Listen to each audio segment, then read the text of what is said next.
ಸತೀಶ್ ಜಾರಕಿಹೊಳಿ ಅವರು ಕುಮಾರಸ್ವಾಮಿ ಭೇಟಿ ಮಾಡಿದ್ದಾರೆ.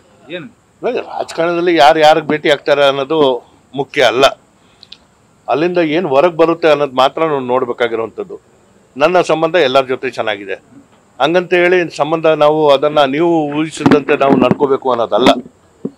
ಇವತ್ತು ರಾಜ್ಯ ಸಚಿವರು ಕೇಂದ್ರ ಸಚಿವರನ್ನ ಭೇಟಿ ಆಗಬೇಕಾಗಿರುವಂಥದ್ದು ಅನಿವಾರ್ಯತೆ ಇದ್ದೇ ಇರುತ್ತೆ. ಅದು ಯಾವ ಕಾರಣಕ್ಕಾಯ್ತು ಅಂತ ಅವ್ರು ಹೇಳಬೇಕು, ಅಥವಾ ರಾಜ್ಯದ ಪ್ರತಿನಿಧಿಯಾಗಿ ಅವರು ಯಾವ ಉದ್ದೇಶಕ್ಕೂ ಅಲ್ಲಿ ಹೋಗಿದ್ರು ಅನ್ನೋದು ಅವ್ರು ಹೇಳ್ಬೇಕು. ಸಾಕಷ್ಟು ಜನ ಇದು ಕುರ್ಚಿ ಕಿತ್ತಾಟದ ಒಂದು ಭಾಗ ಅಂತ ಹೇಳ್ತಾ ಇದ್ದಾರೆ. ಕುರ್ಚಿ ಯಾರಿಗೆ ಶಾಶ್ವತವಾಗಿ ಉಳಿದಿದೆ?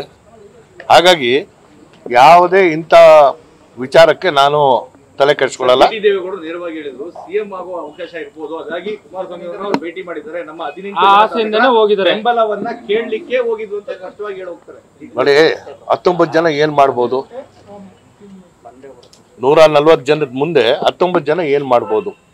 ಇದನ್ನ ನಾವು ಅರ್ಥ ಮಾಡ್ಕೋಬೇಕು. ಸಂಖ್ಯೆ ಬಲದ ಮೇಲೆ ಇವತ್ತು ಸರ್ಕಾರಗಳು ರಚನೆ ಆಗುವಂಥದ್ದು. ಹಾಗಾಗಿ ನೀವು ಬೆಂಬಲ ಕೇಳಕ್ ಹೋಗಿದ್ರಿ ಅಂತ ಹೇಳಿದಾಗ 19 ಜನ ಏನು ಮಾಡೋಕ್ಕಾಗಲ್ಲ. ಆ ಕಾರಣದಿಂದ ಇದೆಲ್ಲ ಊಹಪೂಗಳು. Thank you.